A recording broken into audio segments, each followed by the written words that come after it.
Dear participants, looking at the human condition, that is getting more and more exciting. Today, we will have the third lecture by Siri Hustvedt. Siri, once again, a very warm welcome from the Documenta-Halle in Kassel. Thank you. Today, I am going to introduce Siri as a scientist. But before doing so, I would like to announce that after the lecture and the discussion, there will be two brief words of welcome, or maybe words of farewell, we will see. One is by the honorary citizen of Kassel, Dr. Eva Schulz-Jander, and one by the Deputy Mayoress for Social and Citizen Affairs, Ilona Friedrich. While preparing the conference, I told Siri that you can shape science lessons in such a way that a particular reveals a universal. And Siri responded that she experiences in her writing that a particular reveals a universal too. Siri is one of the people who can really bring art and science together. She does this by relating to the particular and universal as an author, that means as an artist, and by seeing the scientific dimension at the same time. A couple of weeks ago, in a contribution of Deutsche Welle, she put it this way: science and art are at least two ways of looking at the world. Pluralism is the secret to thinking well about problems. Thinking well about problems. Relating to this statement, I would like to mention that Siri is convinced that philosophy matters in brain matters. The German title cannot catch that play with words. Philosophy matters in brain matters. Wie wichtig ist Philosophie in Sachen Gehirn? Additionally, she has received her PhD from Columbia University, holds multiple honorary doctorates, and is a lecturer in psychiatry at Weill Cornell Medical College in New York City.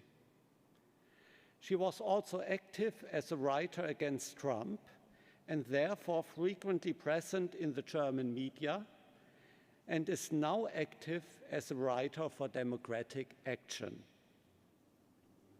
For her, the world is not an as if. The world simply is. It does exist.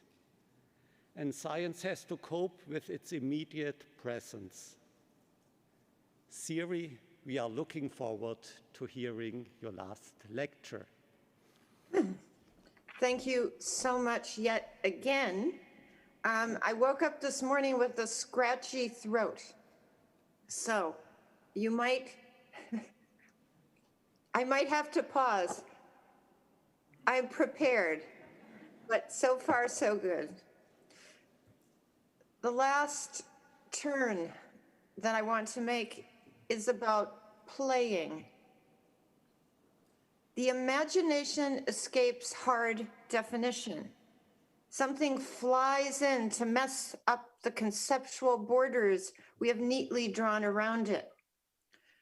For Ronald Fisher, Lancelot Hogben's third variable was a monster he refused to recognize. The statistician was emotionally invested in genetic determinism, and Hogben's third variable screwed up his linear calculations. But the dilemma itself was created by the rigid categories that preceded it, a false antithesis, nature, nurture. Ambiguity makes some people more uncomfortable than others. Merleau-Ponty integrated it into his philosophy, but logico-scientific thinking rarely tolerates it. What this often means is that the chaotic stuff is either ignored or booted out of the model or system. The person I named imagination has embraced ambiguity as a way out of a false cultural antithesis between masculine and feminine, with its prescribed rules of dress, demeanor, and unequal power. They begins to wonder how many abstract concepts can be strictly defined and how much is left out. When the object of study is neither one thing nor the other. Everyone, all of us, is influenced by conventional ways of perceiving the world, by metaphors and narratives that are repeated again and again.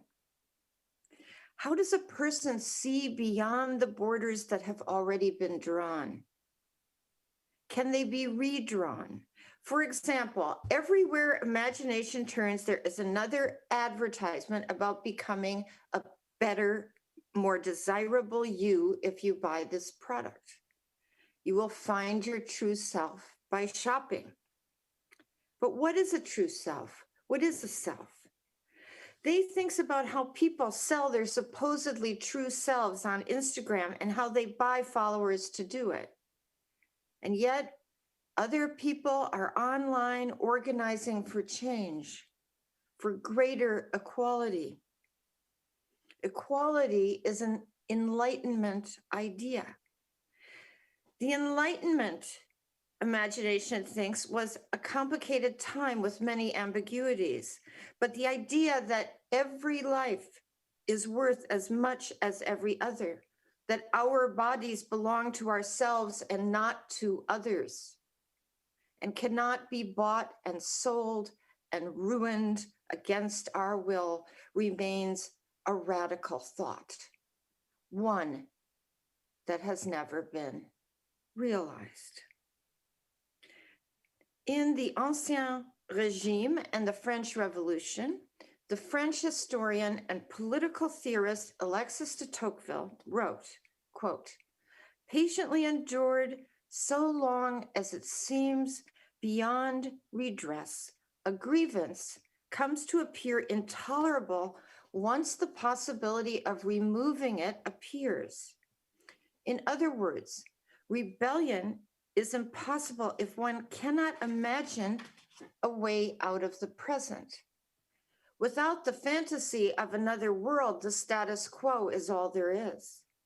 Change is a product of the imagination. Our characters' thoughts drift. They remember a time when metamorphoses took place every day.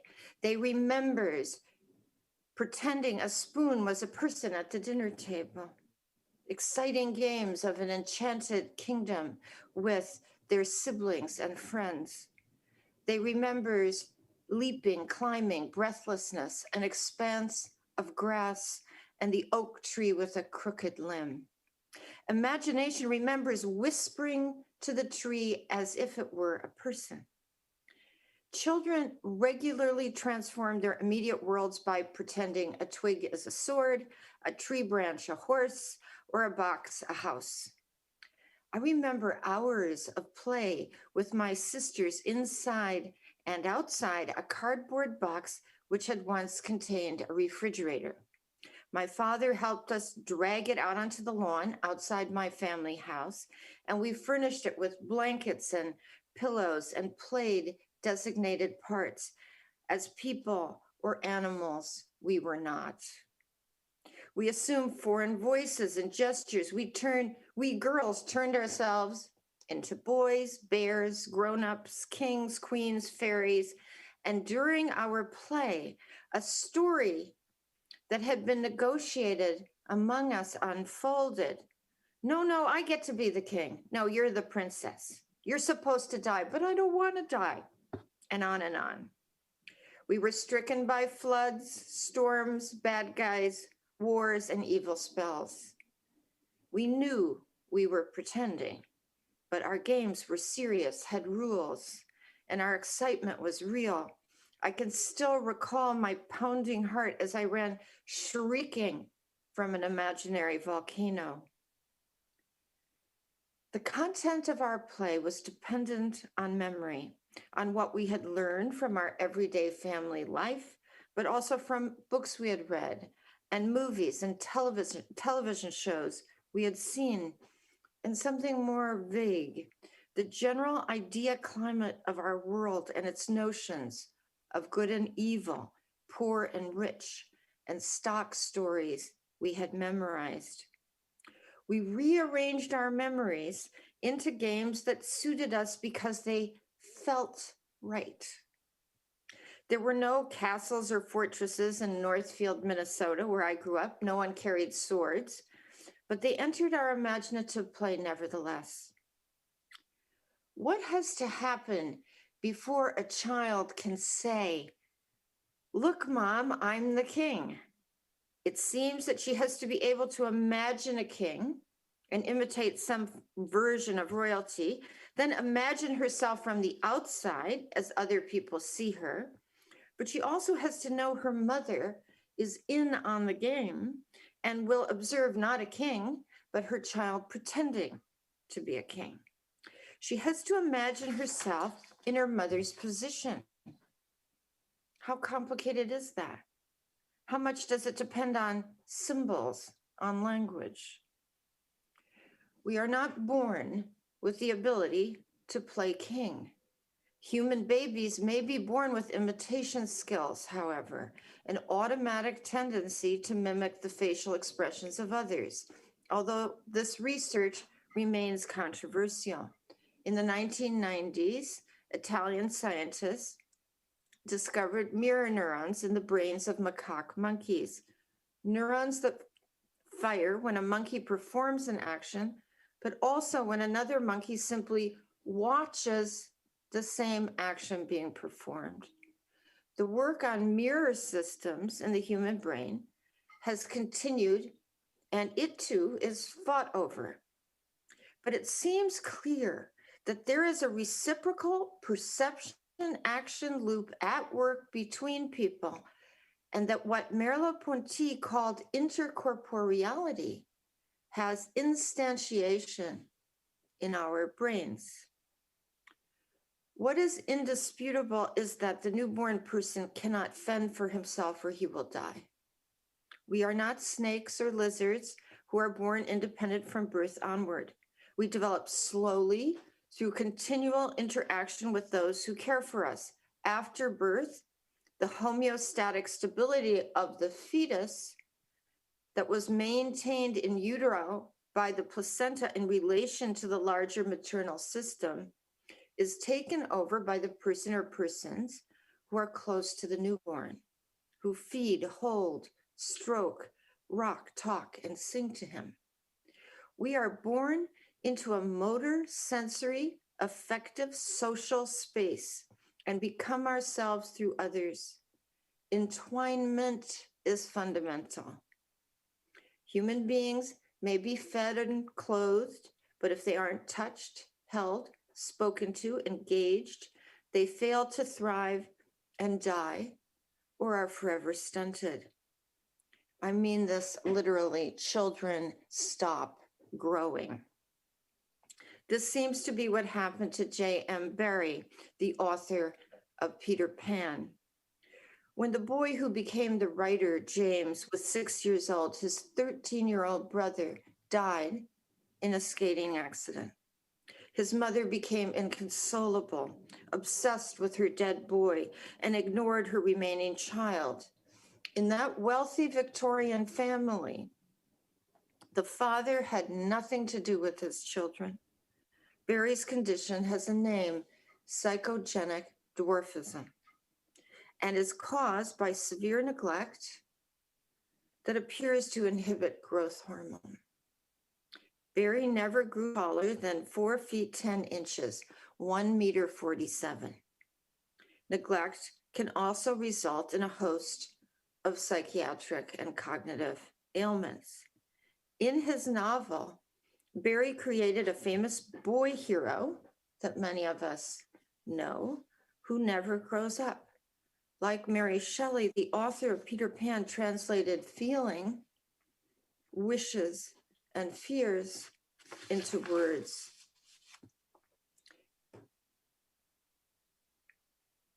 Infant research on attachment, how babies bond with their caretakers, and what that bond means for their growth of all kinds over time, has given a name to the parent-infant extrauterine couple, the dyad.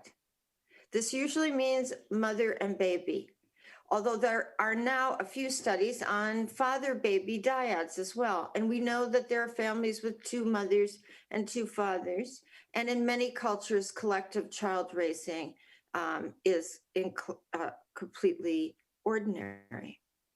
Aunts, uncles, cousins are also part of the story. But the word identifies a single unit or system of relations, a two-in-one situation, an intercorporeal between of mutual habitation and extension of pregnancy in the open air. The adult is far ahead of the infant in this couple and serves as a crucial crutch for his growing up. The social psychologist Stein Broughton notes that what we call the mind is inherently dialogical. To speak of a mind alone is an oxymoron. Mind is formed between the adult-infant pair as a single organization. Minds, described as closed boxes, whirring machines, or computational devices, have lost the between, the back and forth, the necessary presence of the other in the making of what we call the self. Attachment research began with John Bowlby, 1907 to 1990, who wrote a 3-volume work called Attachment and Loss, in which he explored not only attachment in children, but he included other primates as well. It was continued in the work of Mary Ainsworth and others to become what is now a vast literature on attachment. Since the early 70s, the research has turned to timing. Film is used to track the interactions between parent and baby. Postures, gestures, facial expressions, talk, babble, and play, all subject to what is called microanalysis. The words used to describe the action include attunement, mirroring, rhythm, and synchrony. Note the musical rhythmic metaphors to describe the dyad. Daniel Stern, a psychoanalyst, embarked on empirical studies of mother-child dyads.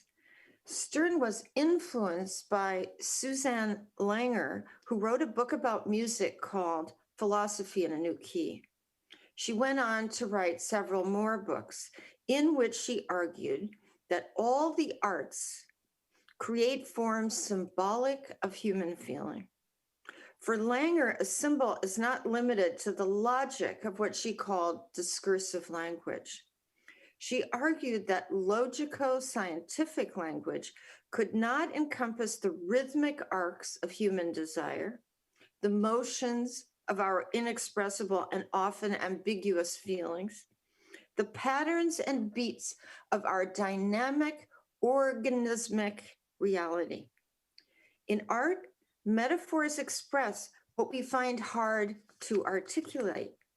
The lull in a symphony, followed by a sudden burst of staccato beats, a line in a painting which, despite its stillness, feels like motion, or the rhythms in a poem that signify speed and urgency, or words dense with plural meanings.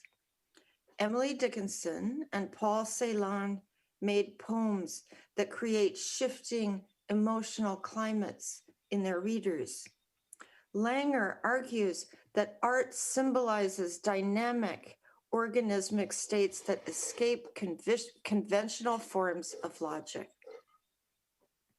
Stern applied Langer's philosophical insights about art to the repetitive music-like patterns inside the dyad, which accumulate meaning for the baby well before he can speak. The child comes to expect specific routines of feeding, rocking, of being held and played with, that have recognizable forms with a beginning, middle, and end. They are built of motor, sensory, and affective feelings that return reliably again and again. Disturbances in these rhythms are also recognized as painful breaks in the anticipated melody. The argument here is that these feelings, our feelings, are the foundation of all meaning. They rise from the pains of hunger or stomach cramps or being too cold, and the subsequent pleasures of being full of milk, cuddled, stroked, and entertained. Routines and familiar surroundings with the same people, the same gestures, sounds, smells, tastes, and soothing or teasing touch begin to evoke the body memory of then and now. Stern used words borrowed from Langer to describe what he called vitality effects. In the child, surging, fading away, fleeting, and crescendo. Stern believed the repetition of these bodily affects in an expected pattern constituted what he called the pre-narrative envelope. These rhythms constitute a whole with a beginning, a middle, and end, as stories do. Babies do not tell stories, but narrative, a human universal, begins in the wordless rhythms of our bodies in relation to other bodies that have pre-symbolic emotional meaning. Langer's rigorous philosophy, like Cavendish's, and to a lesser extent Vico's, has been left in an obscure corner of intellectual history. But I think an expansive idea of the symbolic as representative of forms of feeling is key to the embodied imagination and its meanings, an imagination acquired in relation to important others. Before language, there are tactile sensations, smells, tastes, sights, and sounds, which many researchers believe are merged in the infant and do not become differentiated until later. But emotion is also part of that mélange. Exactly what role words play in the gradual distinction of one sense from the other is unknown. But gaining symbols for things and feelings allows the child to refer to what isn't immediately present and to begin to divide up his own experience conceptually. Newborns don't see all that well, and they have little motor control over their bodies. Rolling over is a milestone. But in the first year of life, startling developments take place. Many children begin teetering around on two legs at the end of that year, under the watchful eyes of others who pick him up when he falls and steer him away from light sockets and stairways.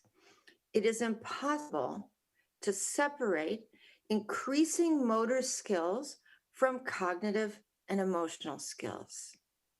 They go together. Mind cannot be severed from body, and the infant's embodied mind cannot be cut off from other minds. Ruth Feldman, who does empirical work on synchrony or shared timing in the dyad, argues that the attachment relation, I'm quoting her, provides the child's later capacity for intimacy, symbol use, empathy, and the ability to read the intentions of others. She does not mention imagination, but the child who says, "Look, Mom, I'm a king," has acquired the ability to read the intentions of others.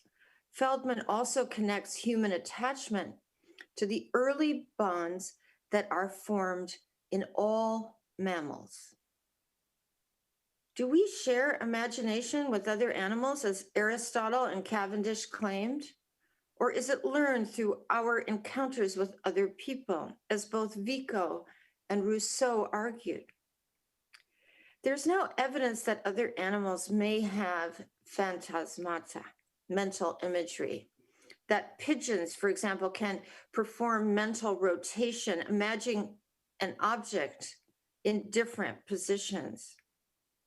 Rats, too, seem to have some form of the imaginative faculty because they can make decisions about how to negotiate a maze, even when crucial information is missing.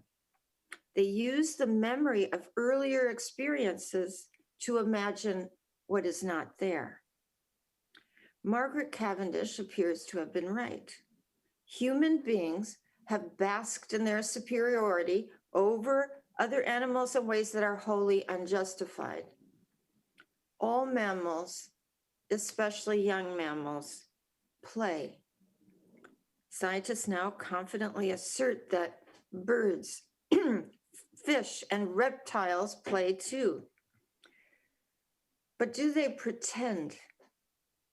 What is required for make-believe? Darwin saw pretend play all over the animal kingdom and claimed, this is a quote from Darwin, even insects play together, as has been described by P. Huber, who saw ants chasing and pretending to bite each other, end quote. We know dogs enjoy a pretend fight with other dogs. But can a Chihuahua imagine being a Great Dane and make a game of the transformation? Most scientists say no, but nothing is certain. Is pretend play mostly imitation? In Robert Mitchell's book, Pretending and Imagination in Animals and Children, I came across a story of a young dolphin in captivity who, after intently observing a person blowing cigarette smoke through the window of her enclosure, hastened to her mother, suckled some milk, returned to the same window, and spewed out a stream of the liquid to create a striking simulation. There is evidence of imaginary play in chimpanzees. In a 2020 paper, Tetsura Matsuzawa reports that a young chimpanzee in the wild found a grass head cushion worn by people in the area to carry goods and promptly put it on his head, walked on two legs in apparent imitation of the humans he had seen wearing them. What about the animism Vico noted in children and gave to his giants, the bestial beings who found God in the sky? Do animals attribute living characteristics to non-living things? In his book, A Face in the Clouds, A New Theory of Religion, 1993, the anthropologist Stuart Guthrie cites Jane Goodall, famous for her 60-year study of chimpanzees. Goodall reported that when a thunderstorm breaks out, an event that chimps hate, they respond by threatening the sky, stamping their feet, hooting, cracking branches, and charging down hills, the same behaviors they use to ward off competitors and predators. Guthrie writes, quote, although chimpanzees cannot be called religious, early religious awe may have arisen in the same situation. My guess is that the display is indeed a threat against the storm, and the chimpanzees do perceive the storm as animate. He also noted that Goodall recorded the same thought. Early man might similarly have challenged the elements.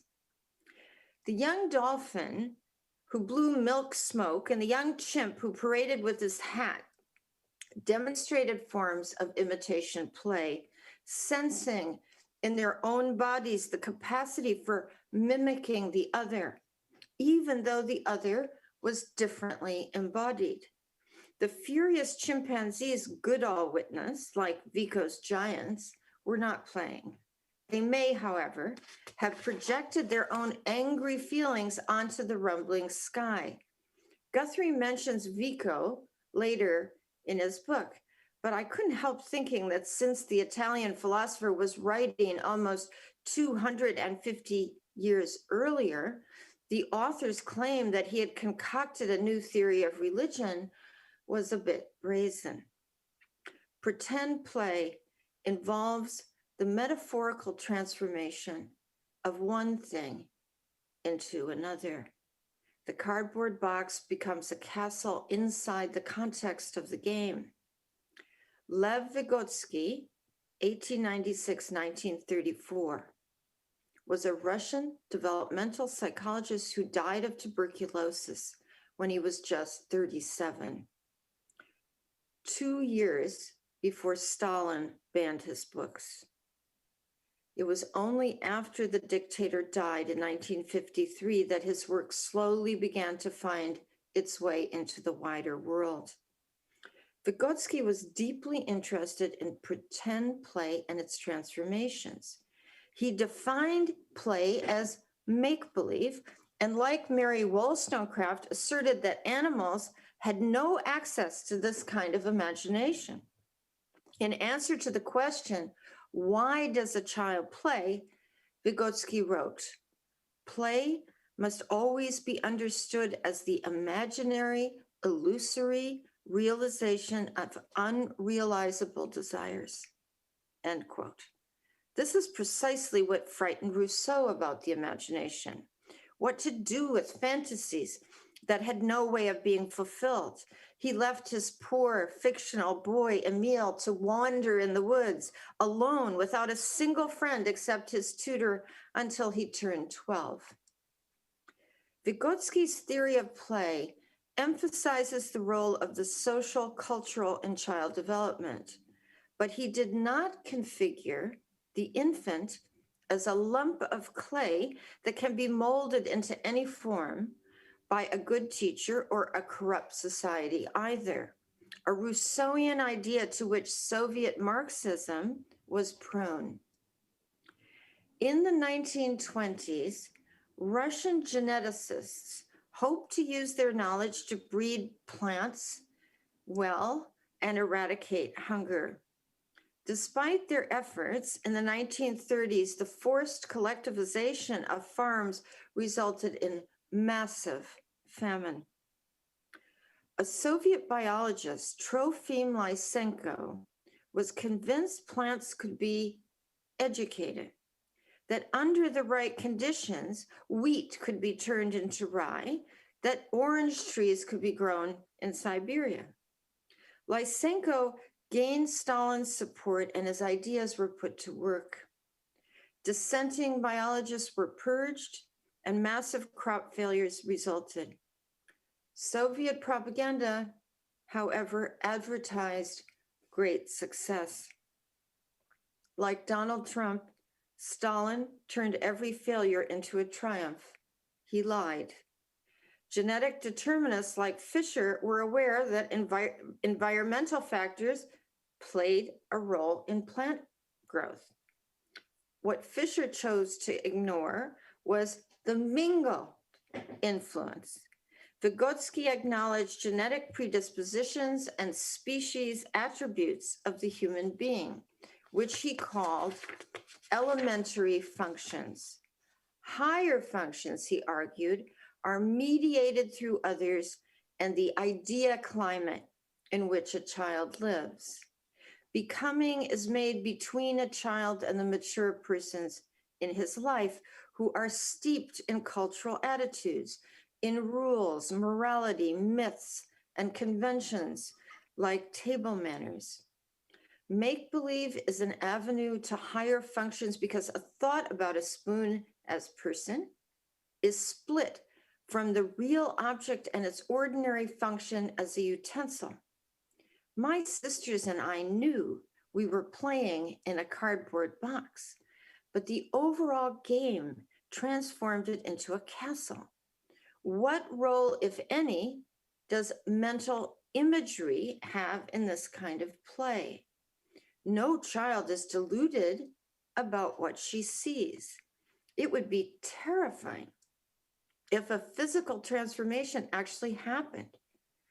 The box is a box is a box, but the idea of a castle was present in our young thoughts, along with a whole associative train of other ideas, crowns, long flowing robes, and monarchical power that may have been vaguely visualized as we went on with our game. But the presence of phantasmata is not at all certain. Other senses and feelings dominated our play. Vygotsky writes, the child sees one thing, but acts differently in relation to what he sees. Action in a situation that is not seen, but only conceived mentally in an imaginary field teaches the child to guide his behavior, not only by immediate perception of objects, immediately affecting him, but also by the meaning of the situation, end quote. For Vygotsky, this separation of things from their everyday meaning into fancied situational meaning evolves into abstract symbolic inner thought. Pretend play is a hinge between concrete reality and the symbolic systems of language. Vygotsky also noted that very young children chatter to themselves aloud as they play.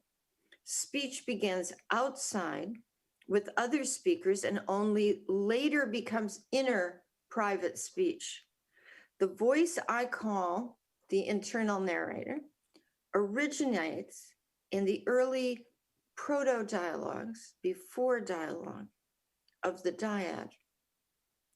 Another thinker, D.W. Winnicott, 1896-1971, an English psychoanalyst and pediatrician, developed a theory of play that took place in what he called potential space, an opening between baby and other person, a space of growth for the child. He, like Vygotsky, noted the importance of inanimate objects in development and their role as meaning carriers before the child is able to use symbols. Winnicott's story begins earlier in life, however. He noticed that small children often become fixated on a particular object, the beloved ragged blanket, for example, which, if misplaced or lost, is a tragedy for the child. He called these things transitional objects. The child's blanket or bear, he argued, is not part of the infant's internal reality, but it isn't the external world either. It exists in an intermediate or between zone, a thing invested with deep emotional meanings because it serves as her connection to a real other, the mother. The transitional object is an imaginative go-between the child uses to endure separations from the real beloved mother. After it has served its purpose, the thing is drained of all meaning and is forgotten to become a vestige of a bygone era, easy to give up. The symbol takes the place of the pre-symbolic blanket. As children grow older, their play becomes internalized. Our character imagination is no longer playing with the spoon or whispering to a tree, but spinning out fantasies, especially about a love object, that person they will meet sometime in the future, and the erotic pleasures which will ensue. Imagination also dreams of the fame and honor their brilliant poems will bring someday.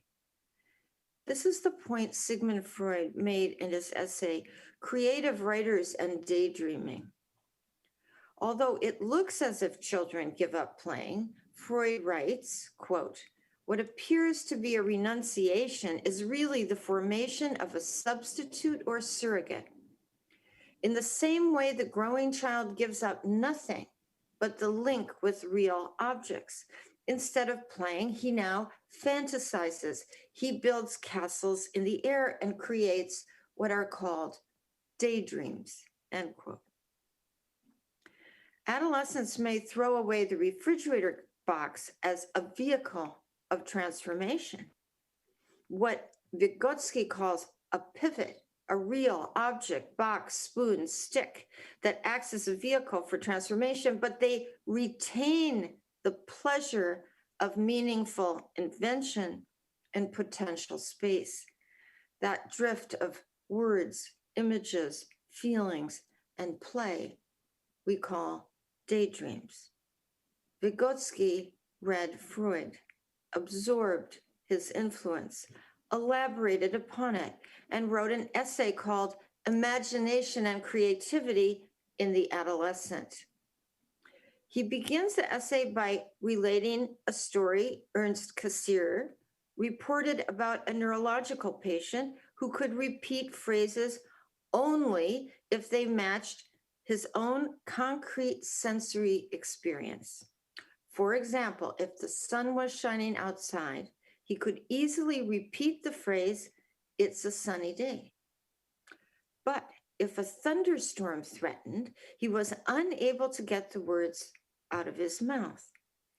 Vygotsky points to these neurological cases as examples of human beings who have been robbed of all creativity and imagination, who, due to their brain damage, have lost the flexibility of moving from the here and now into other times and places, or entertaining what has never been and may never be, all of which for him are crucial to full intellectual, emotional growth in adolescence. This imaginative mind wandering is also essential to artistic experience, in which the present is lost to the thing being made, whether it is a sculpture, a piece of music, or a book, a kind of sophisticated transitional object that grows in potential space, and when it is finished, becomes part of the cultural world, intended for the eyes and ears of others. For Vygotsky, like Vico, the imagination is the secret to all human cultural products. Quote, absolutely everything around us created by the hand of man, the entire world of human culture, as distinct from the world of nature, all this is the product of the human imagination and of creation based on this imagination, end quote. For Winnicott, all culture is rooted in play. Every human being needs to play and be creative. For Winnicott, an inability to play in the adult as well as in the child is pathological. We are born into cultures with different languages and customs and objects, but we also act on those cultures in various ways. Some of us make art. Some people bring up children, cook, build, design, invent, grow food. And some people do these things exceedingly well. But it is a mistake to isolate any person from their potential space or from the other person who, as Winnicott argues, comes to define the very existence of that between space in which the imagination is allowed to bloom. The imagination then is not a thing, but a dynamic developmental capacity that cannot be located inside or outside a single person. The idea of genius as a fixed inborn quality that can be measured in various ways by skull shape or IQ or some other divination appears futile. Lysenko's biology, rooted in a version of Marxism that ignored genetics, played a role in starvation. The genetic ideology of the Nazis, which began with Galton's fantasy of controlling reproduction to create a pure and uncontaminated population, led to the extermination of Jews, Roma, psychiatric patients, homosexuals, and other so-called inferior groups in genocide. Ideas and their concomitant fantasies kill. But scientific methods and hidden assumptions far less dramatic than these horrifying examples may also lead to investigations prompted by a logic which is also part of the cultural imaginary, the ideas that swirl around us and which come to seem natural. Since Albert Einstein died in 1955, scientists have weighed, examined, sliced, diced, and reported on the features of his brain. It turns out the genius's brain isn't heavier or larger than the average brain, and its morphology is unremarkable. And yet, the curious keep poking at it in the hope that the dead bits of brain will give up their secrets. I read a paper not long ago in which the author writes that the primary somatosensory and motor cortices of Einstein's brain are, in fact, unusual. If this is true, and if we buy the argument the author is making that brain structure can tell us something about a person's gifts even after that man is dead, then Einstein's genius is linked to his senses, feelings, and movements. Although I'm critical of the assumption that underlie this argument, the assumptions that underlie this argument, I am alert to the ironies. The brain of the genius, whose image can be found on mugs, posters, ads, and t-shirts, whose name signifies the high, dry, mathematical soul of 20th century physics, a soul that can be traced back to Descartes, to Plato, and before him to the Pythagoreans, is completely ordinary, except in the regions associated, not with executive intellectual functions, but with bodily senses and motor capacities. No wonder media didn't rush to publish those scientific results. There was nothing in them to reinforce the myth. Einstein himself insisted on the importance of the imagination, emotion, inner vision, and what he called the muscular in his work. I am not suggesting that the human brain is not a vital organ necessary to living, or that injury to it does not have damaging effects, as the patient Vygotsky cited makes clear. Nor am I suggesting that autopsies haven't revealed important insights about brain function, just as I am not suggesting that genomics can be discounted in thinking about how an organism unfolds. What I am reiterating is that the reduction of human experience to a motionless brain map of discrete parts, to a fixed genetic program, or to purely environmental factors is untenable. There are multiple dangers involved in losing the larger picture and drowning in the details. I believe that whatever genetic predispositions there may be in the mysteries of development, the imagination and creativity of all kinds, scientific and artistic, blooms in an intercorporeal, intersubjective between. In his book, Art as Experience, the American pragmatist philosopher John Dewey located the making of art between what he called the live creature and the environment. The secret is to be found in the dynamic experience of the organism as it bumps up against and adjusts to the world. In harmony with Suzanne Langer, Dewey understands organic experience as rhythmic. Life itself, he writes, consists of phases in which the organism falls out of step with the march of surrounding things and then recovers in unison with it, either through effort or by some happy chance.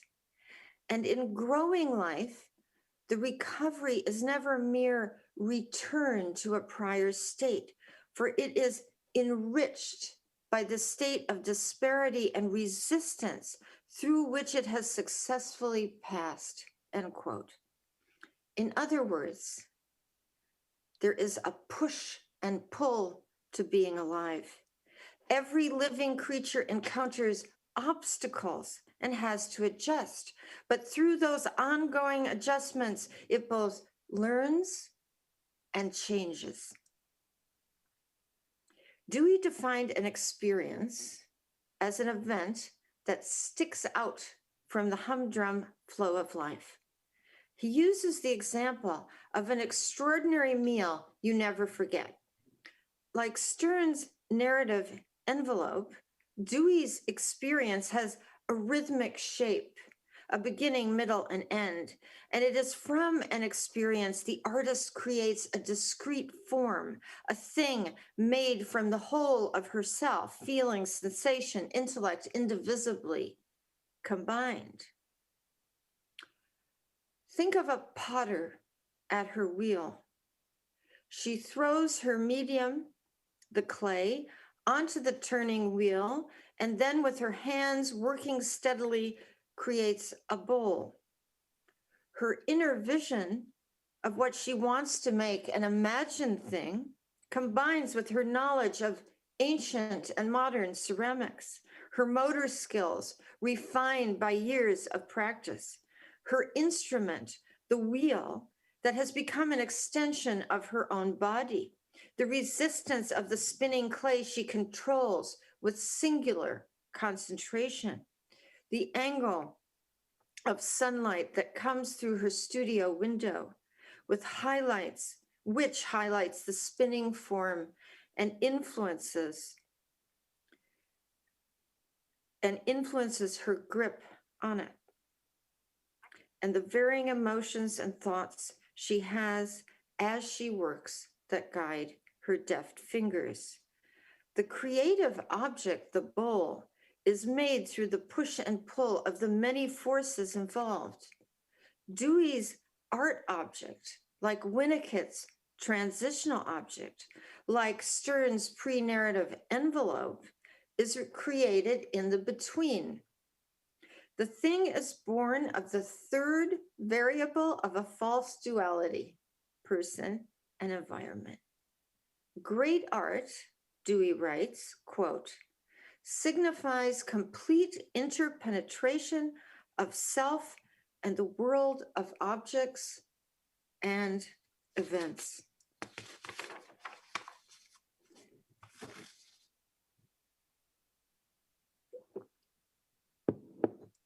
I have argued that, like all other human faculties, imagination is embodied.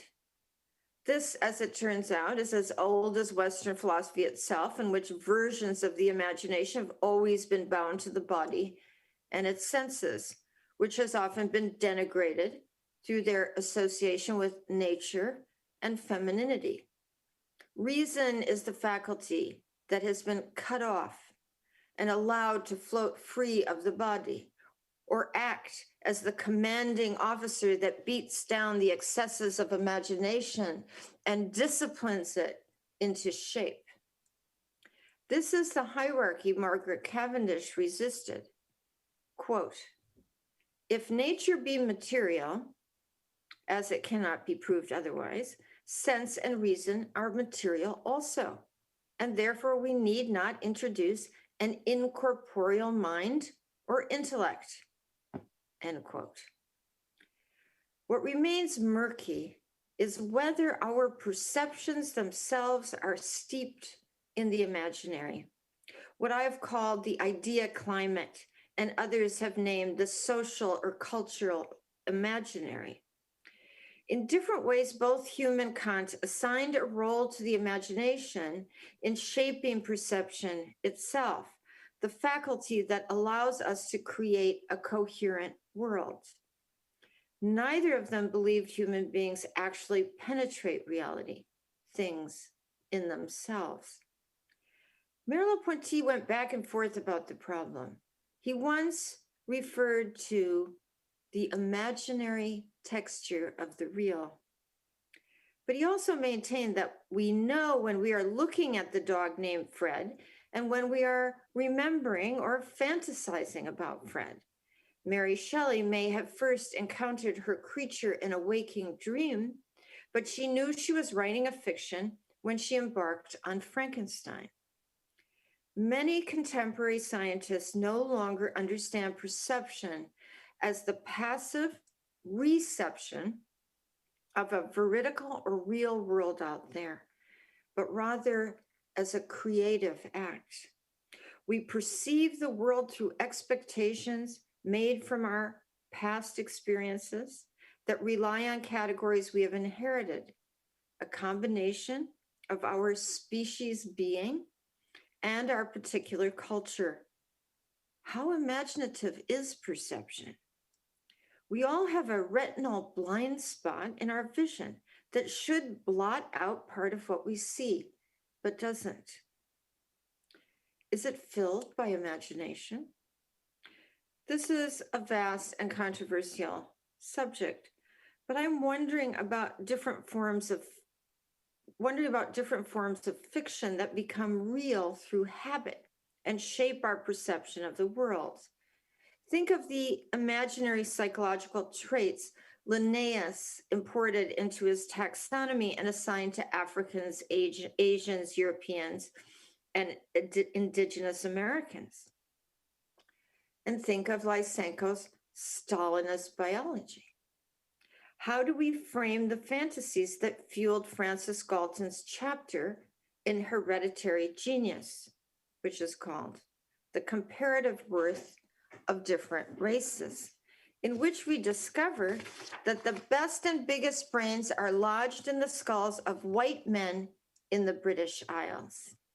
Unlike Linnaeus, Galton traveled to Africa, but his journeys did nothing to dent his overarching feeling of white male superiority or his profound faith that mathematical calculations proved him right. Although Galileo may never have said, measure what can be measured and make measurable what cannot, Galton really did say, when in doubt, count. Eugenics was bolstered by elaborate mathematical, statistical proofs.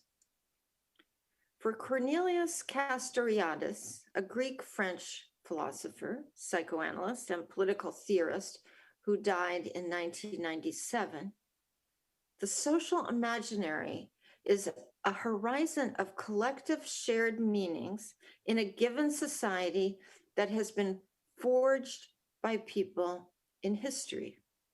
An intersubjective reality on which human beings depend to make sense of their world together. In his lively description, I'm quoting, human beings are totally degenerative, crazy animals that are fundamentally incapable of surviving if they were left only to themselves, end quote.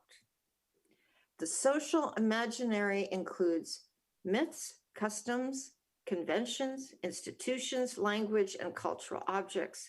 In short, Vico's subjects in the new science. In many societies, the social imaginary may come to seem natural, even God-given, a fixed reality of how things are with their own socially instituted ideas of reason, truth, and value. De Tocqueville refers to this when he compares the complacency of the Ancien Regime in France to the change in thought that occurred before the French Revolution. What had been taken for granted as an unchanging truth came to look like a radical injustice. Static truths are represented in text, pictures, slogans, and stock narratives. You are your genes. They are defined by their resistance to ambiguity, to third variables, and to monsters of all kinds.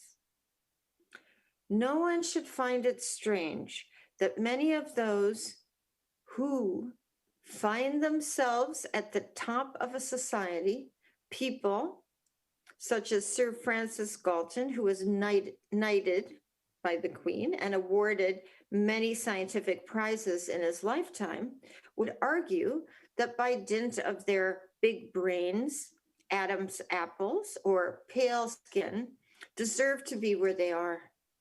They will fight for the social imaginary that protects their position. And they may be wholly unconscious that this is what they are doing. After all, they have marshaled statistical proof on their side, numbers that awe the public. Nor should we be surprised that wild fictions take hold of large numbers of people at times of crisis in history. In a world in which technical and corporate power are at once everywhere and nowhere, when inequality is growing in many places and large numbers of people find themselves displaced, when fires are burning, glaciers are melting, and the temperature is rising, and an invisible virus is circling the globe, killing millions of people.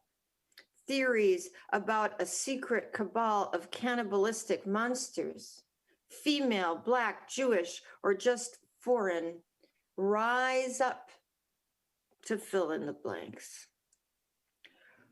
While the content of conspiracy theories appear deranged from the outside, they actually function according to established, if claustrophobic, logic.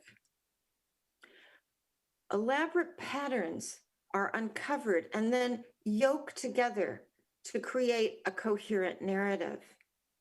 Countless facts and statistics are marshaled to prove Hillary Clinton siphons a neurochemical from the glands of children she will later devour along with her rich and fancy friends, Barack Obama, Bill Gates, George Soros, and a hodgepodge of movie stars.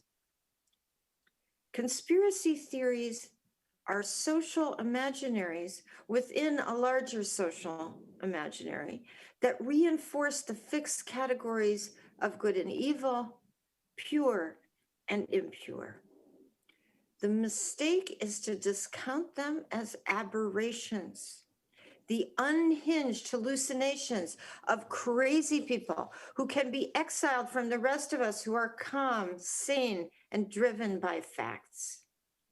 The irony is that conspiracy theorists turn perceived elites into monsters, and yet those perceived elites, mainstream journalists and pundits, refuse to see that these theories, however far-fetched, can be linked to many far more sophisticated theories that pick and choose what is included and what is excluded, that ignore evidence that doesn't fit the taxonomy or system at hand and refuse to admit ambiguity.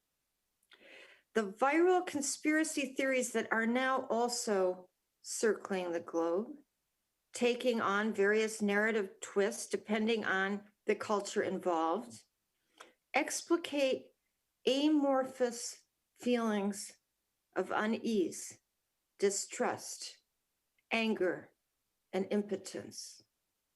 They are narratives and ideas that provide symbolic shape for the emotional music of cultures in crisis and the growing number of people who feel helpless and alienated. They create an illusion of control while satisfying deep emotional needs among their believers for solidarity and community. The racism, misogyny, and xenophobia that fuel the need for purification stories starkly divided between good and evil are the dark side of imaginative play. Castoriadis argues that even though the intersubjective social imaginary may appear static, closed, and omnipotent, this is an illusion. For example, not a single Kremlin watcher predicted the fall of the Soviet Union. The social imaginary and its various fragments are historical, creative, and open to collective change. This echoes John Dewey's comment: a finished world would have no suspense and no crisis. We are not a finished world. If we fixate on hardened myths, you are your genes, orange trees will grow in Siberia, or George Soros is secretly running the world, or the equally sinister message delivered in the American Express ad, which carried the slogan, "My life, my card," we shut down myriad other narrative possibilities and formative, imaginative fictions that may guide us into the future. I have emphasized the temporal, rhythmic, dynamic, and entwined character of human life. I have stressed motion and process over essences and kinds. I have noted that the social imaginary we inhabit has often forgotten the human trajectory, one that begins with a zygote that grows inside and is dependent on another person's body, and dramatically changes form over time. Drawing hard lines between a ball of cells, an embryo, and a fetus is the result of strictly defined, ultimately artificial categories that cut development into stages. Convenient, to be sure, but can we say these stages exist in nature? Isn't that mistaking the textbook model for the thing in itself, whatever that thing may be? After birth, human beings are dependent on, mingle with, and become themselves through and in others in a world. Every adult is also a mingling, and not only of our human relations either. 90% of the cells in the human body are microbial symbionts, part of the microbiome with DNA we do not share, but upon which every person depends to survive. What about the trillions of viruses that are in us and on us? We need them too. There are deadly microbes and viruses, as we know from this pandemic, but others support our lives. Human beings are open, if remarkably stable, processes that rely on air, food, water, and community. And just as we ourselves are complex ecosystems, we cannot sustain ourselves on the planet without the ecosystems that sustain us. But that mutual, entwined dependence must be recognized, integrated into new stories and myths that alter our perceptions and open us to the push and pull, back and forth, to pluralism and innovative play. I have tried to argue that we should be humble about our taxonomies, not arrogant. We should poke and prod and question them from multiple angles. And we must accommodate monsters, even if they frighten us. If the imagination is that faculty that allows us to think about the future, but also rethink and reconfigure the past, then the young, slippery, unruly, dreaming, rebellious poet, the one who calls their self they, is exactly the person we need now. You are the ones who can reshuffle the categories and reimagine multiple ways of being alive. Thank you very much. I can't hear anything, but it's okay.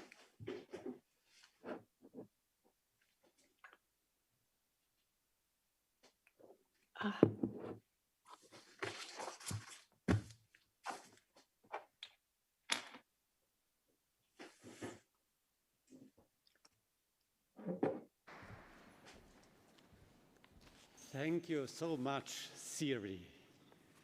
And Thank I'm you. looking forward to raising hands. Who would like to start? I want to take off my sweater. So first, who would like to follow? Okay, you might proceed, and then you. You already have a line here, Siri. Okay. Oh, good, good, good. Hello, my name is Johanna, and I have the question, how can we practice our ability to fantasize and to think beyond the borders that are in our society and to learn to play as adults? Yeah. Well, I've been thinking about this for a long time. I think for me, it has to do with reading around a problem, right? So that, for example, if we think about, something like, how do we address a problem like diminishing ecodiversity? I mean, that's a big problem, right? But you could see just by thinking about that there are multiple ways to look at this, right? So why do we want the diversity to begin with? That could be a kind of, certainly a scientific question, but it's also a historical question, because it used to be that there was more biodiversity, right? So that can be so if you read not only in one field, but read in multiple disciplines, you're going to have a sense of how this can be thought about in multiple ways. Like it's as if you're walking around a problem and positioning yourself here, and then you walk into another discipline and then you position yourself there, and suddenly a kind of flexibility happens that you just can't have if you're locked in. And so for example, if you think about any problem in the world today, you think about, the horrors of racism that we're, I hope are being faced in my country now after horrible neglect and not doing it. This is sociological, but it's also personal, the subjective reality of people living with racism day in and day out. It turns out that something like racism also can have terrible effects on the immune system. So there are scientific papers in, psychoneuroimmunology that can talk to you. But if you do that, you suddenly can see that you're not going to get the same answer, you're going to get a different answer. But it allows a kind of creativity in your approach that people who are just sunk into their logarithms, won't have. Does that make sense to you? Does. Okay. Thank you.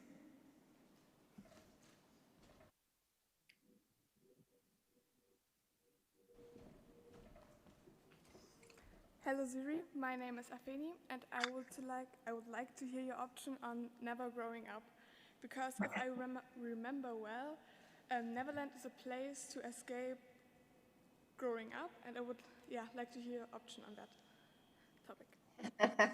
Well, I'm 66 years old, so this thing is going ahead with my permission or without. But if we think about what we want to be able to keep, right? Despite the fact that our bodies get older and you get wrinkles and you eventually die. I mean, I'm on my way there. But I think, a feeling that all children have of tremendous curiosity, and all mammals have it too. A late neuroscientist, my friend Jaak Panksepp, called it the seeking system that he located in the mammalian brain, that need to go out and forage and look at things. Dogs have it, and human beings have it all the way into,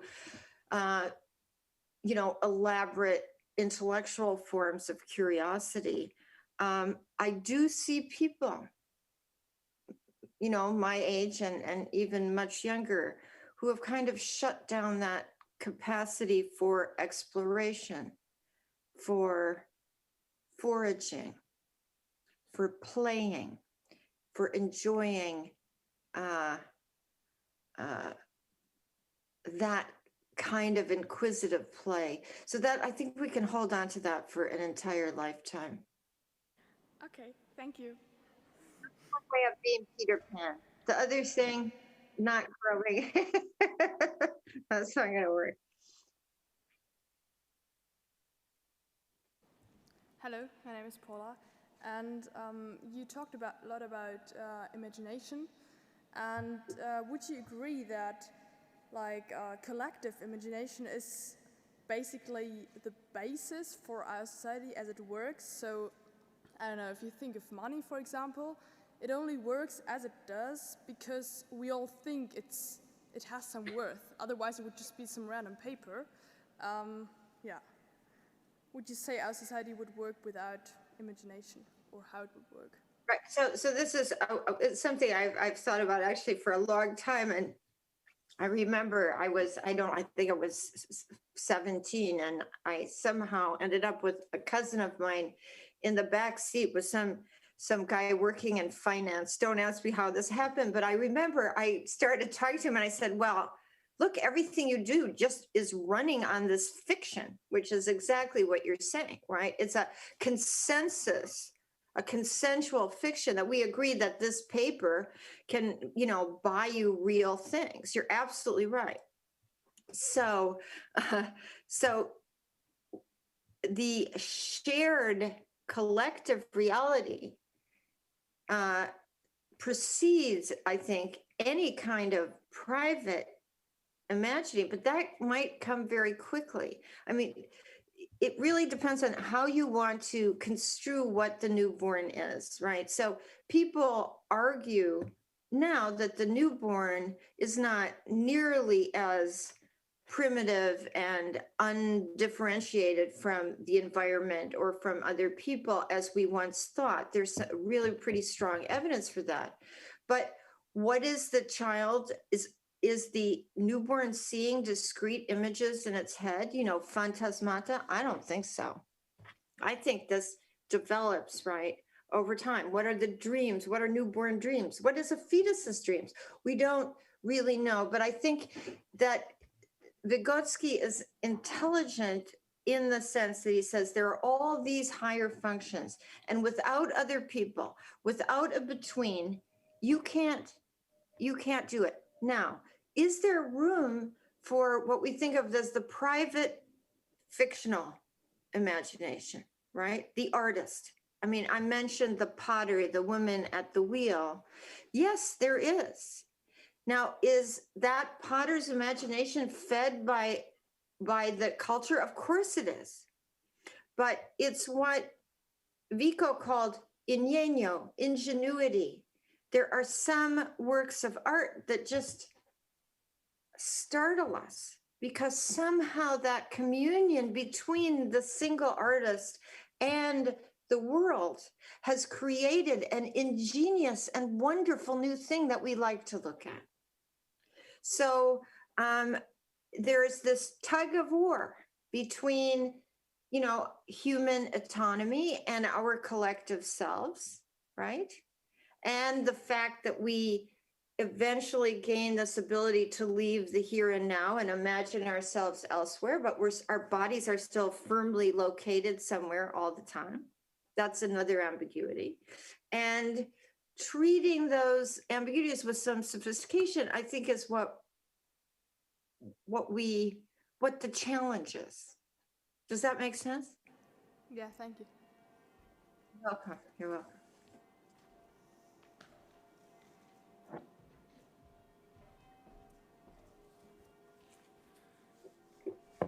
Hello, my name is Sven Erik, and my question is that I thought which values are the most important that we can cross these borders of category boxes when we look at other people and we cannot put them in these boxes when we analyze and when we try to understand this world, and how can we leave these pictures of monsters in our society behind us? No. Well, as I think we all know that, you know, in order to think, we need to have concepts, right? We can't really do anything. If you think about how we use language, it's a consensus, it's a collective agreement. If somebody writes a poem that's incomprehensible, then we say, well, it's nonsense, right? I can't understand it. So the trick is to retain conceptual agreements so we can understand one another, but not to be so rigid that we have these ideas that you can't betray the categories that exist. I mean, the reason I invented this person is because I have met and spoken to a lot of young people who really want to get rid of these, you know, what they feel are binding gender requirements, right? And I think it's happening. It doesn't mean it's easy. And it doesn't mean it's easy for old people to get used to doing the pronoun change, but that's something. And just the way I think things happened in the Me Too movement, where suddenly it wasn't okay to do things that had been okay for decades. These are changes. It's what Castoriadis is talking about when he says it's forged together. We make the social imaginary together, and we can change it together. Now, there are always going to be people fighting you. You know, it's like in America now, the backlash is big. But for example, with race, people are starting to talk about and think about race in public forums in ways that have rarely been done before. And my thought is it's going to change. There's going to be fights and difficulties and horrors, but that's how we get there. We forge together. One lonely person is not going to make these differences, right? One lonely person, no. It's a unity of changing the social fabric, and you have to change the social imaginary to do that. Thank you. You're welcome.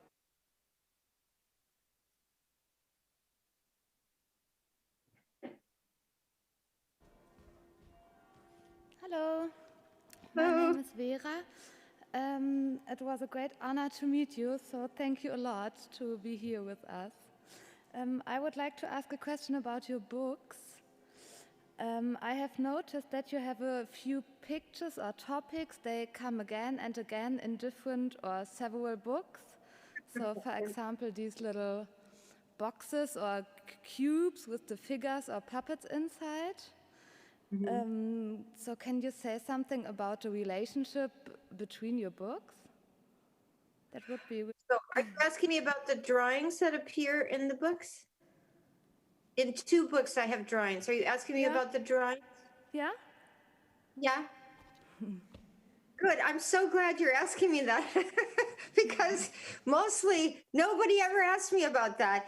And they just pretend that I never drew pictures and put them in my books. So I'm really deeply grateful. So here it is. You're actually in The Summer Without Men, which is a little feminist comedy that I wrote. There are 4 pictures, and they are indeed, you're right, all in a box. And those 4 pictures appear throughout the narrative, not as illustrations of really what's going on in the book, but they are little punctuation signs for the motion of the narrative, which is of a woman who is trapped in a miserable box and who you see as it goes on begins to push her way out of that box. And in the very end, she's flying above it. In Memories of the Future, there are 12 illustrations. And indeed, they are not all boxed, but some of them are. And there are a couple of themes there. One important theme for me was to have drawings of supposedly great men. Some of them are, some of them aren't. There is a drawing of Einstein. You notice that I pay attention to Einstein here. There is Paul Deman, who is an academic who died, who taught at Yale. There is Sherlock Holmes, a fictional great man. There's a list of them, and they're presented in a very funny way. I wanted to present them as creatures that were comical and to bring them down to human size, right?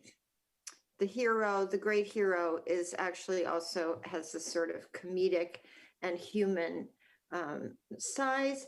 And then actually there are a couple of other drawings that if you look at them very closely, they have some little philosophical clues to what's going on in the novel itself. Thank you. Thank you. So good to be asked that. I appreciate it. Hi. Hi. My name is Leander, and my question is, would you like to meet your imaginary character, Imagination, or did you already met they? And what do you think would they say or think about you and your work?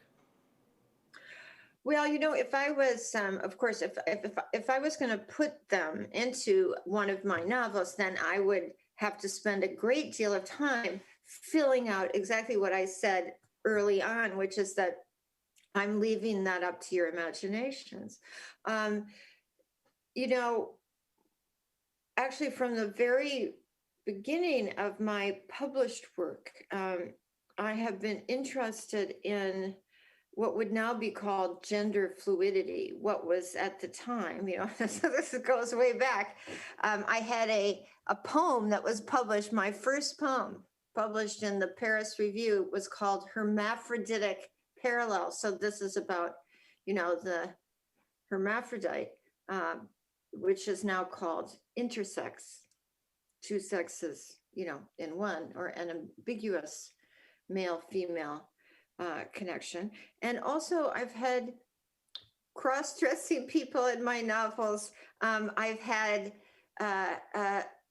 artworks where the sexes cross or change or mutate.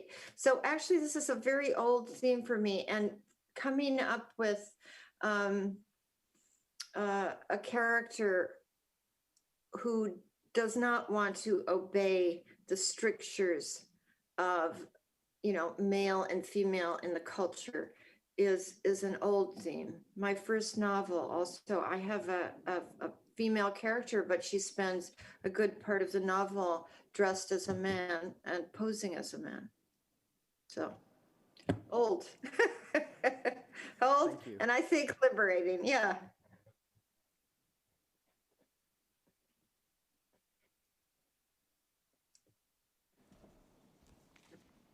Thank you so much, Siri.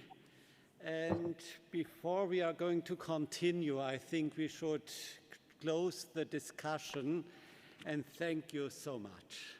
Thank you. Thank you, all of you. Thank you for good questions. I really appreciate it.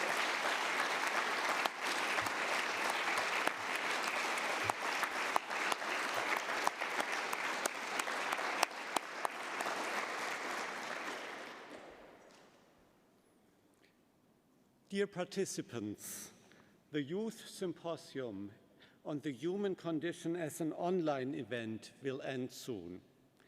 We started to plan the symposium in 2019, and Siri accepted our invitation in the autumn of 2019 before the pandemic started. Yeah. Originally, we expected to have around 400 people face-to-face, but because of the pandemic, our plans have changed. Now, more than 5,000 participants have attended the symposium online. Through this hybrid setting, we were able to open the Youth Symposium to students worldwide and to the citizens of Kassel. We have invited Kassel's honorary citizen, Dr. Eva Schulz-Jander, who was very active in supporting the cooperation between Jewish and Christian communities, to address a few words to us as a leading representative of Kassel's civil society. And afterwards, the Deputy Mayoress for Social and Citizen Affairs, Ilona Friedrich, will close the conference with a farewell or welcome address. We will see. Eva Schulz-Jander, may I ask you to come here?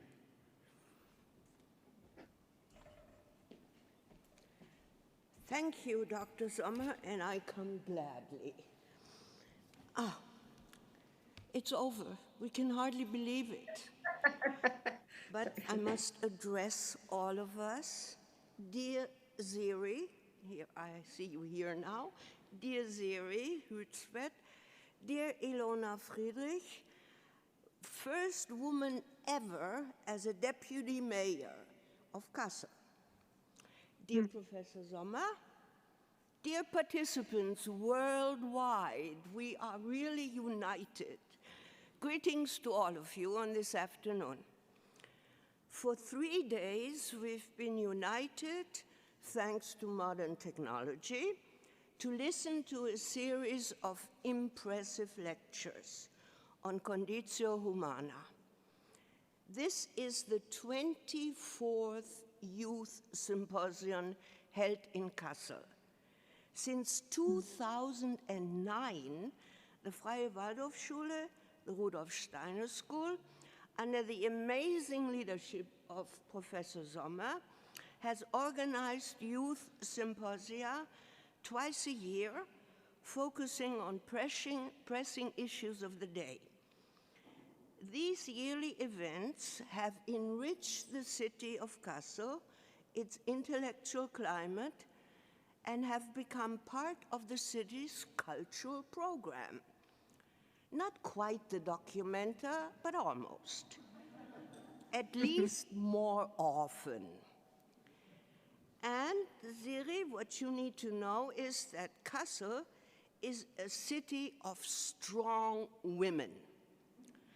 Elizabeth Selbert, She's best known for the important, groundbreaking sentence in the German Constitution, 1948, and she said, and everyone, even the men, agreed, men and women have equal rights.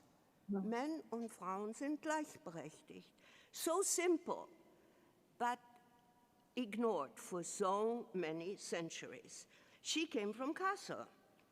And on the 125th anniversary of her birth, there will be a statue of Elisabeth Selbert unveiled in the city of Kassel under the initiation of the Soroptimist Club, which is an international organization of women, and they have had this idea, and it is to make women more visible in the city. Because how many statues of women do you really know? And we know tons of statues of men. So you see, Kassel is a very city of women. We have a woman as deputy mayor, that we know, and I could go on and on and on, but all this is to lead up to you, Siri, because in these past 3 days, you have become part of the city. You are part of Kassel, in Kassel, for Kassel, of Kassel, whatever. You are part of us now. Sadly enough, we could only see you on the screen or here on this wall, but I don't know how it was for you guys, but for me, as I watched you on my computer for the past 3 days, it's almost as if you were bodily present. I watched you speak, I watched your gestures, I could almost touch your beautiful blouses. I know the material they're made of. I saw your white bookcase. On the first afternoon, you had a big book on world history, the history of the world, lying next to you. And I felt as if I was visiting you in New York and you were visiting us. Now, having listened to your brilliant lectures and having met this unruly character of yours called imagination, that made me wonder if by some magic, imagination had not acquired a new ability, namely the ability to beam you to Kassel, me to New York. And I thought of my grandsons. I have 2 grandsons, 7 and 11 in California. And they call me up on Zoom, and they say, Oma, come play with us. We're building a state, and we need you to be the queen mother. So I say, okay, and we play in this living room in Oakland, California. My 2 little guys play. One is the villain, I'm the queen mother, I speak the law. And for them, it seems to me, they have a sense that I am bodily present. They offer me cookies, they give me something to drink. So my question is really, has imagination changed? And if so, how has they changed? Has they dismantled or extended borders of space? I don't know, but it's what's been with me these 3 days, even more than with my grandsons. In your 3 rich lectures, you have taken us on a thought journey through philosophy, science, literature. And thanks to you, we could reflect on the conditio humana from so many different angles that the boxes we tend to live in or think in became huge castles, like your refrigerator castle way back. And these castles were there for our minds and our bodies to explore, to discover new exciting roads that we had never seen before that we could travel on. You invited us to look at monsters, not as monsters, dangerous, but as tragic figures, by simply asking the question, why? This is a question that is so essential. You warned us about the dangers of classification. You showed us the blanks in history, in Western thought, such as pregnancy yesterday. You pointed to the ever-existing ambiguities of life itself, and you introduced us to the importance of the between. I love that term. I've been meeting betweens all over the place. And they will all become traveling companions in our own histories. And I know if it's for me, who am so old, it must be for you guys. It must be something mind-boggling what you've been experiencing. And here I must thank once again Professor Sommer for having invited Siri Hustvedt and for having made all this possible in spite of the pandemic. And just like because of this pandemic, we are strong and we can do it. The intellectual, emotional, and bodily challenges your thoughts have presented us with will never be forgotten. They will continue to resonate to us or in us and be part of our thinking. And for that, we must all thank you. And who is all? The many wonderful students, you in the Dokumentarhalle, you on your computers worldwide, from China to South America to Africa even. And who else must thank you? Of course, the city of Kassel. And here I want to borrow a term for our city here from Christine de Pizan. And I'm sure, Siri Hustvedt, you know the book La Cité des Dames. And La Cité des Dames, I want to use for Kassel and call it Women's City Kassel. And this Women's City will thank you for these amazing 3 days, for these amazing journeys you've sent us on. And the city is very proud of having had the opportunity to host you, dear Siri. And to do that, I want to invite my friend Ilona Friedrich to speak to you now.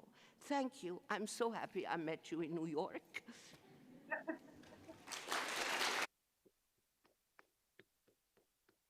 Very nice.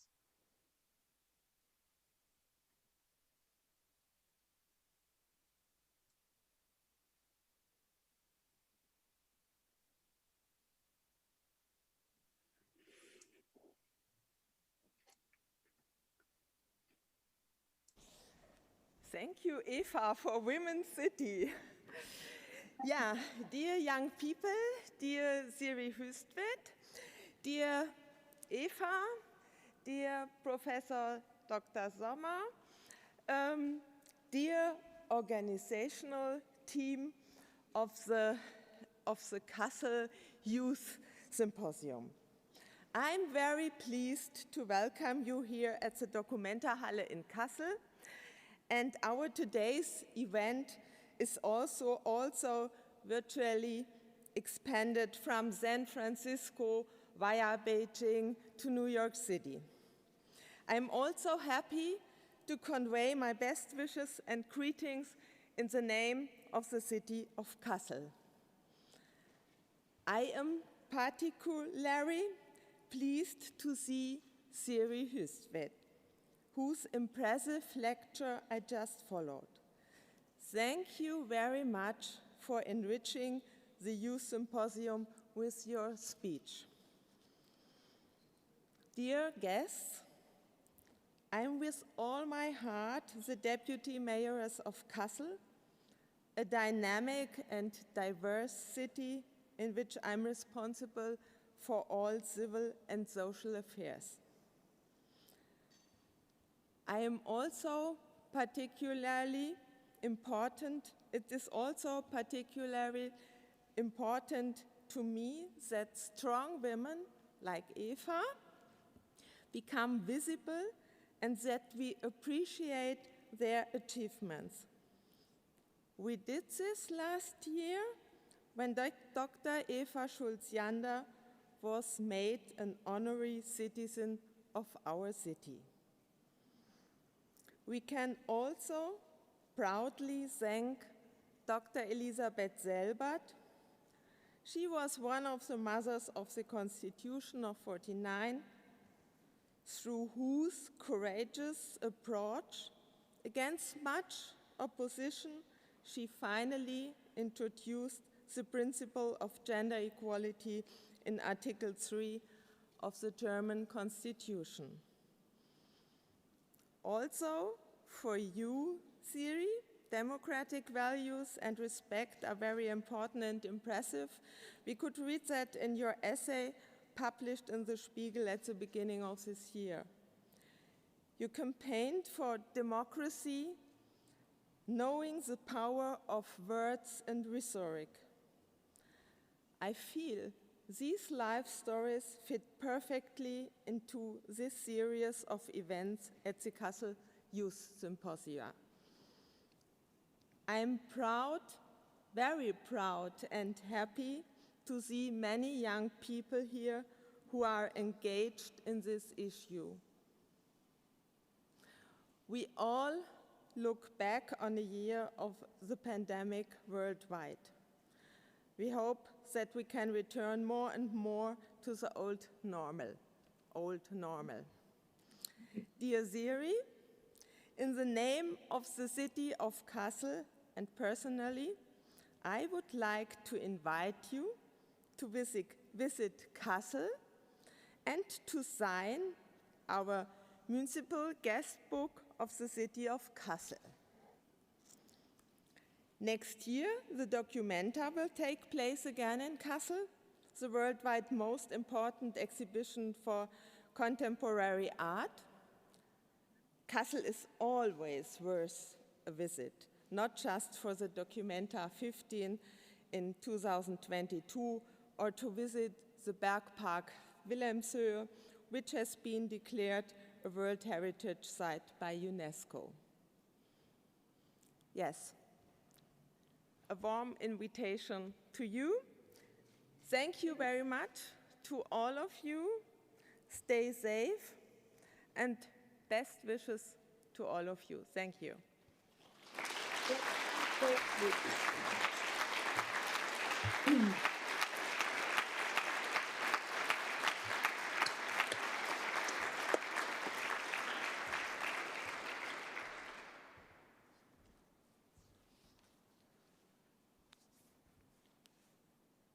Now, I would like to say thank you to everybody for participating in the symposium.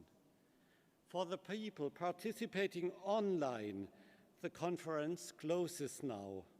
For the people here in the Documentahalle in Kassel, the youth symposium continues up until tomorrow. And especially, I would like to thank Eva Schulz-Jander and Ilona Friedrich for closing this symposium, and I have to close it now. Goodbye to everybody, and Siri, thank you so much. So much. I thank all of you. Thank you very, very much. Take good care. Air kisses. Bye-bye.